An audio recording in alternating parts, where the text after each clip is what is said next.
Okay, we're just going to clarify uh, the subject matter of the word gain. The legal system is based on money. I think we're pretty clear on that. When we talk about civil, we're talking about money. When you talk about a civil lawsuit, it's involving money.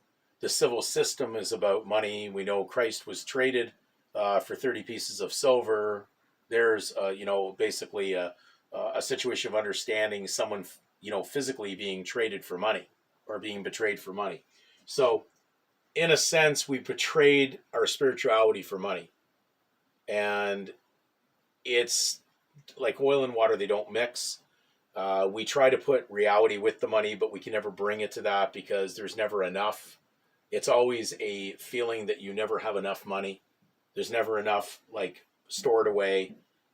You talk to the wealthiest people, and they'll always be searching for more money, even though it appears that they seem to believe that they have a strength and a power, but they never seem to have enough of it to feel secure with. So they're never really content or at peace with it.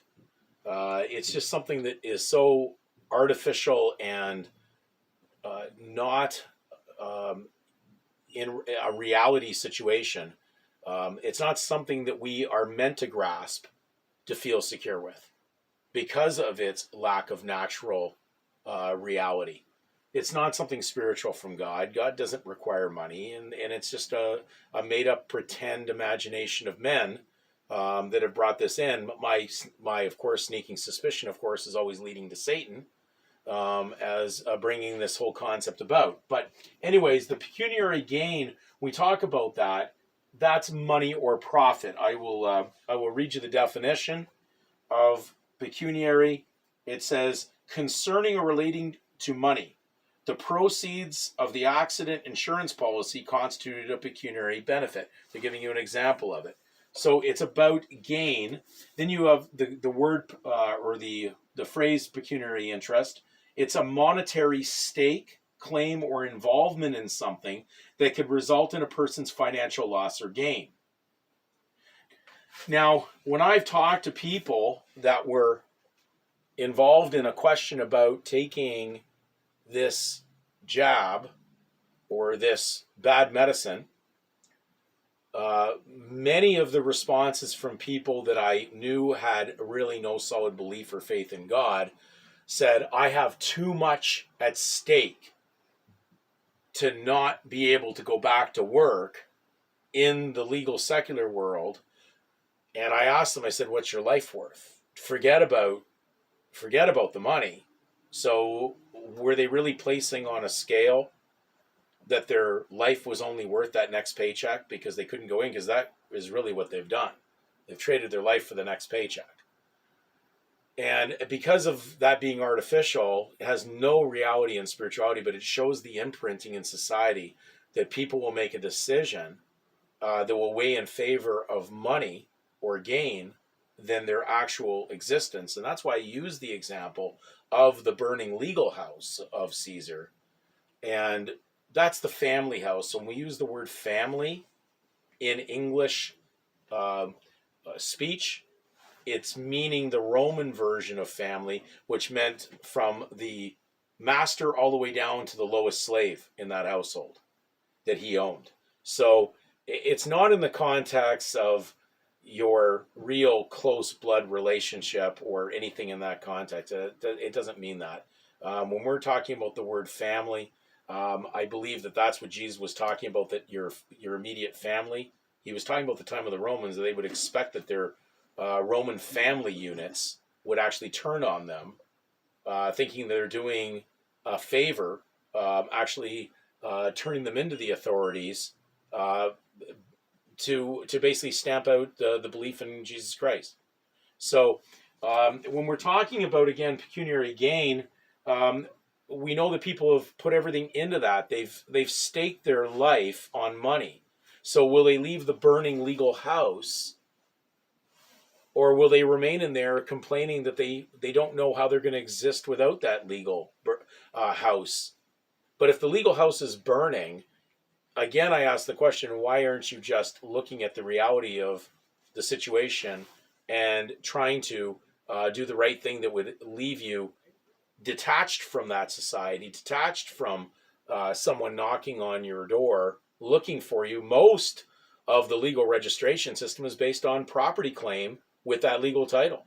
So most people are exposed because of the fact that they are involved in legal contract law. They've stuck that on everything. And I know that it seems very difficult to not be involved in that, but that's what the early apostles were doing, and that's what the early Christians were up against. So when we go pecuniary gain, money, profit, that's what we're talking about in Matthew 6:24. It was talking about pecuniary gain. You can't serve that. So when we look at pecuniary interest, it says it's a monetary stake, claim, or involvement in something that could result in a legal person's financial loss or gain. Okay, so this is legal fiction. Let's get this straight. This is the lawyer's legal fiction. They created a legal fiction. They created legal tender, invented it. I'll use the word invent. Create would be inappropriate because they're not creators. They're inventors. They're fraudsters. So they invent a system that involves your focus on pecuniary gain and wealth at the expense of your fellow man to use him based on the fact that his ignorance and he doesn't know what else to do. So it becomes, something basically that you can use just like a prostitute. So when we're dealing with not-for-profit, the closest in the legal world of Caesar are these not-for-profits. Sometimes in the United States, they call them 501c3 registrations. But you see, not-for-profit doesn't mean non-profit, okay? Non-profit means no profit whatsoever, okay? That's the same as non-legal versus illegal. Illegal is only when you do something that's not legal when you're a legal participant. Non-legal means not legal at all. So your given name is not legal. That's from God. It's truth. Truth, it has nothing to do with legal fiction. So our confusion has a lot to do with this. But in Caesar's world, basically the direction for not-for-profit even organizations that are registered as 501c3s is a warning that no pecuniary gain for the directors that are on this organized, registered legal person that's tax-free. So these tax-free registrations are even telling them they're not supposed to be taking any pecuniary gain out of it. No interest. So most people feel, this would be a terrible way to go. If you can't even understand this from the legal society, how are you ever going to understand spirituality? When I talk to most people that I've done seminars with, they are so driven on legal wealth and profit and mammon, and they're just trying to find loopholes around it to keep it, to hold on to it. But they don't realize that the society they live in has these organizations, at least in theory, because the way society is driven legally, it's taking out what is necessary for the public to exist. And so all the wealth and the greed and the profit even seems to go even after these organizations, large organizations that are basically, having directors that operate them to take out the necessary funds out of these public trusts. So it's amazing that the training wheels that were out there, even in Caesar's world under a not-for-profit, are still being violated, and therefore it's peculation, stealing money out of the public coffer anyway. So we have to remember the widow who gave everything that she had. She didn't hold back anything, and that's why she was more righteous according to Jesus Christ than even those Pharisees who were giving a mere pittance into the treasury, whereas she gave all that she had. So we are not, as Christians, going to have any pecuniary gain in the legal system anymore. And that's really what it would be. To forsake all means you're giving it all up. You're relinquishing all interest claim. That's what a true abandonment is. So when we do look at the scriptures, they're not lying to us. They're telling us the straight goods. But sometimes what's happened, the religious realm, especially of organized Christianity, has literally altered the Word of God and given you false understanding of what those scriptures mean. So it isn't all or nothing. You're either in the all, in the collective, or you're not in there and you're a no thing.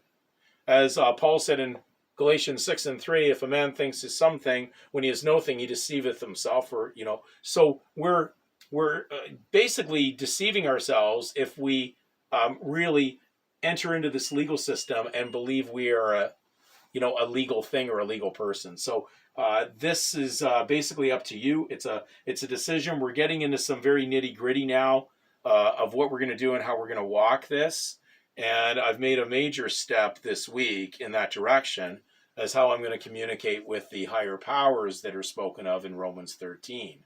And so now it's a matter of coming out from among them and no, not being confused as a legal entity anymore or a surety of such or having any pecuniary interest in there whatsoever.